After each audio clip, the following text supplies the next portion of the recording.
For Game of the Year, for the top award, It Takes Two. The little game that could end up beating out, a lot of other heavy hitters. I know a lot of people, love this game, a cooperative game. Stella, are you surprised that it actually ended up, winning the biggest award of the night?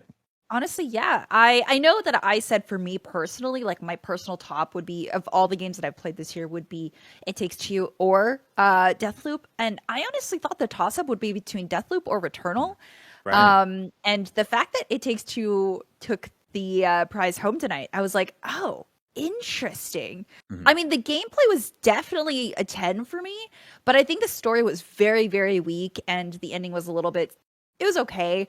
I honestly felt like this game was a very like was the studio show of like, hey, look at all these different things that we can do. Look at all this stuff that we can do as a game, like not even just platforming, all the different like when you go through the squirrel cave part, it turns into a fighting game.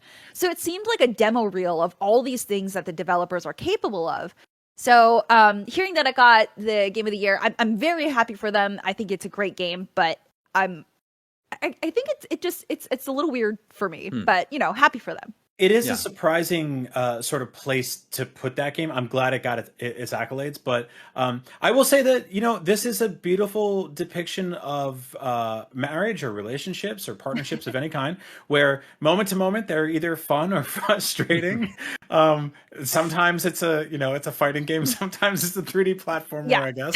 Like, and so I actually like I do think that the core story here of like a couple trying to reconcile the differences to save their marriage because of their kid is pretty beautiful. But it is surprising to see a game that is mandatory local co-op, or you can Yeah. also play online, I believe, win Game of the Year over all of these big, huge AAA games and shooters and action adventure games and stuff like that.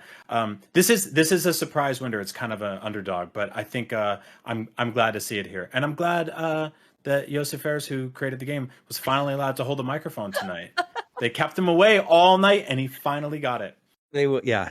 They cannot silence him any Hmm. longer.